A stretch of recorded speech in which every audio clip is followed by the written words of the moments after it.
Hello and welcome to another Doctor's Assistant 1 video. Today I'm doing another new news sort of video. I'm doing a video on the 3rd of February, which is my birthday, so I'm 23 as of this recording. So yeah, happy birthday to me. Yeah, I just wanted to say thank you for all of the cool stuff here from my mum, dad and my mum, dad and brother and that, and thank you for everyone else for sending lovely messages on social media and stuff, and thank you for, as I say, yeah, everyone's love and support and all that, and just yeah. And yeah, I'll go over this stuff, and if there's anything you want me to review on the channel, please feel free to comment below in the comment section if there's all you want to see a review on, if I don't already do a review of anyway. Slim pickings this year with the Doctor Who stuff, but to be fair, as you can imagine, if you've been watching my Doctor Who videos for long enough and on my YouTube channel long enough, you know that I've got not everything on Doctor Who, but a good chunk of Doctor Who stuff. So this year, as has been probably traditional for the last handful of years, I've been getting less Doctor Who stuff, which is always fine, which is always good. I do like other things other than Doctor Who, and I like doing this video because it just reminds me of that, I guess, and also just reminds me to be humble and grateful of like the things I get and what I get each year as well, and just, yeah, as I say, just kind of, I don't know, just be happy and grateful, and yeah, and that, because, you know, it's the nice things people say as much as anything else, as well as the gifts obviously would be nice, but, you know, it's what you do for people and what people do for you and whatnot, which is sometimes just as simple as just a nice gesture verbally, as much as gifts are nice and cool and that. So yeah, onto that, the gifts and stuff. I got some bongos, which is kind of mad because, you know, bongos. But yeah, yeah, I mean, I like them. I've played them a handful of times, not these ones in particular, but just generally over the years. Just a random thing that, like, I was just like, you know what, I really want them, and that. I think I'm alright. I'm pretty good. I'm good to average, slightly above average maybe. Player, bongo player. Although it was funny, my mum said that I was like a bongo wizard, which I'm not gonna lie, that was pretty funny, and also like something that everyone should now refer to me as Matthew the Bongo Wizard. But yeah, I really liked this as a present, and that it's kind of mad, but yeah, kind of mad. I got pins, and a lot of them, because my mum wasn't too sure what I should get or which Doctor Who one to get, so she got more than just one, which is kind of funny, really, because I would have been fine with one, but more the merrier, really. What was the other thing I was going to say? I guess if I lose one, then I've always got lots of backups. So yeah, you got a TARDIS, which is a really cool little pin there. You've got a white little Dalek, or black and white Dalek. You've got a blue and sort of silver Dalek, I guess. Yep, that one.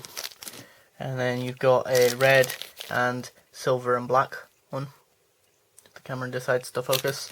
And then the other pin that I really wanted was a Ghostbusters pin, because I'm a big fan of Ghostbusters, or pretty big into Ghostbusters. I mean, I like the first two. I was not so keen on 2016, and no, that isn't because I hate women, but just because I didn't enjoy the film personally. If you do, more power to you, cool. But yeah, as I say, I like Ghostbusters, and I like this logo, or design as a logo, and yeah, it's just iconic, it's cool, it's so cool, like, it kind of like is a character in amongst itself in the actual, like, sort of, for lack of a better term, like the canon, I guess, of Ghostbusters. And I just love the fact that in the comics they're just so experimental about like what they can do with Ghostbusters, you know, teaming up with like Transformers or Batman or like Teenage Mutant Ninja Turtles, you know, as three very sort of unique and standout and popular sort of crossovers I'm pretty sure Ghostbusters have done in the comics. And then there's the real Ghostbusters, which I still haven't watched, but I hear nothing but good things about that. And yeah, it's just awesome. And the Ghostbusters is sort of really iconic, yet it's still niche, but it's also kind of iconic. But also like the movies aren't like the be all and end all. There's like so much more. Even though the movies are really good, it's kind of weird like how much other Ghostbusters material there is out there. Like, you know, your video games, your comics, and whatnot, and action figures and other merch. But yeah, I love just talking about other nerdy stuff I like other than just Doctor Who. But yeah, although yeah, Doctor Who time. There's I got Dark Eyes 2 because if you've watched my most recent Doctor Who Big Finish audio review, box set review, I finally got around to reviewing Dark Eyes 1. I never got Dark Eyes 2, and that, but now I do, which is awesome.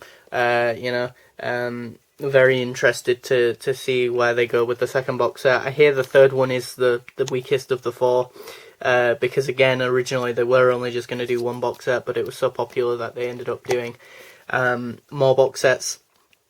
And it also features the Master, Alex McQueen as the Master, which will be interesting to hear him more in depth, sort of standalone away from the other Masters.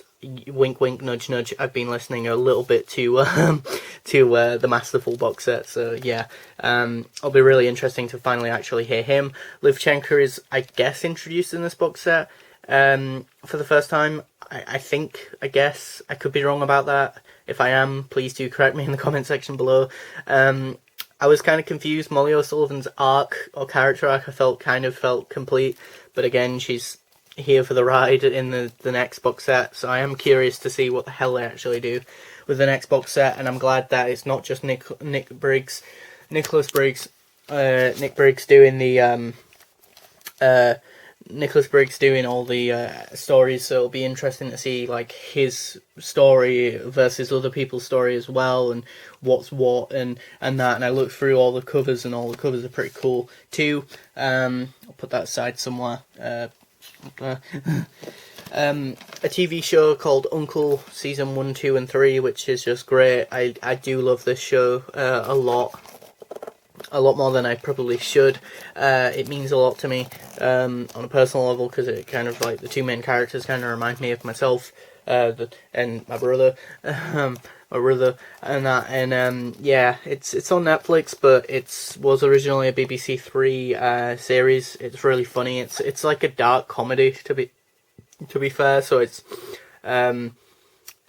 is what was I going to say? It's an acquired taste, probably. You know, it's not everyone will like it. It's not for lack of a better term, like a people pleaser like Doctor Who. It's not trying to please all people and that, but it is, yeah, I as I say, I do really like that show.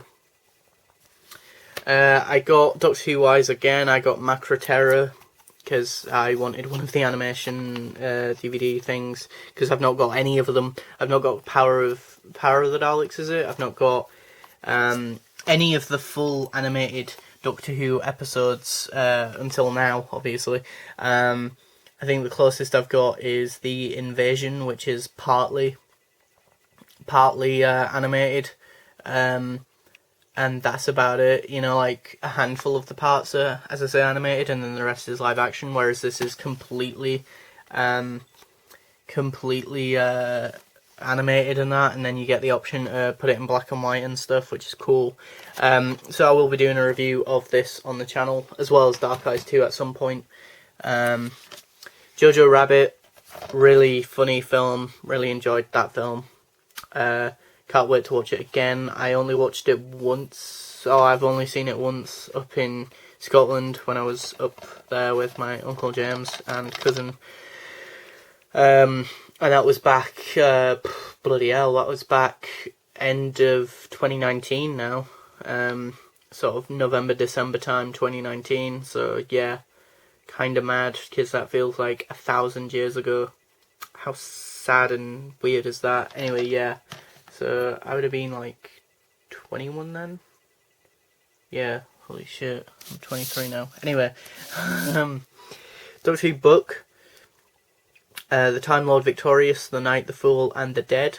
Very small book, although I expected it to be quite a small book, but not quite as small in book size. But yeah, it's a very interesting sort of synopsis, and that I haven't read it of this recording, obviously.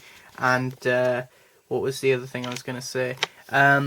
Yeah, very cool cover, and yeah, interesting. From what I hear, from what I can gather, the core crux and all core sort of part of Time Lord Victorious as a whole sort of multimedia extravaganza is that it's the books are the main thing, so that's why I thought I'd get this, and then I might get the other two at some point depending on how good or not good this is. Although I've heard that a lot of people like it, so that's cool. But yeah, it should be good. I hope it's good, obviously. There's an dude called Brian, and he's an assassin, and he's in a tuxedo. What's not to love? This just sort of came with the Splatoon 2 art book. This sort of card thing that my mum said get rid of, but I kind of really want to keep it, so yeah, that's the thing. What was I going to say? Oh yeah, the Splatoon 2 art book is astonishing. I do love this book a lot. I mean, it's friggin' heavy as, and is massive in contrast to that book. That book is teeny tiny. I think that's like 100 and some pages, 164 pages. You know, not even 200, whereas this is like 400 pages. And it's just, yeah, it's mad. It's insane. It's, yeah, it's beautiful, it's mad, it's insane, it's beautiful. Yeah, mad, insane and beautiful. That's my elevator pitch for this book. But yeah, and then the last two things I got were from my brother. My brother got me Uncle the complete box set and Jojo Rabbit, which I asked for from him for my birthday. And then the funny thing is the Splatoon 2 art book and the Knight, the Fool and the Dead I did ask for Christmas but didn't get because my mum forgot, which is fine and totally fine. Yeah, I know I'm spoiled as AF as fuck, but it's funny because then obviously I got them now, and yeah, I really do like both of them, and I guess I appreciate them more now than I would have had I got them when I wanted them, so you know, how ironic, I guess, in some ways. I got from my brother, which I didn't ask for, nor did I expect. I got this little Mandalorian battle pack, which, if you recall, back in like September 2020, I got this from a bookstore sort of retailer sort of thing, like Waterstones or WH Smith's, but not either of those, but something like that, but over at the seaside. In the place that I'm totally blanking on the name of, and that's annoying. Not Bridlington, the other one. Well, anyway, it don't matter. I got this set already, but I got another one from my brother, which is awesome, cool, awesome. But then the big thing that I got from him, which you might have already seen because it was so big it's in the background, is this huge ATST rider sort of thing from The Mandalorian, which is just insane. You know, and you get these little minifigures and that, and I'm just like, what even? Like, this is mad. This is madness. This is madness, I tell you. Madness. So yeah, that's the thing that I got for my birthday from my brother. So yeah, thank you. And yeah, these are all the bits and pieces that I got, and as I say, thank you for everything from everyone, all the nice birthday messages and the money as well. I got some money from my dad, and that. So yeah, thanks for watching. Please do comment, rate and subscribe.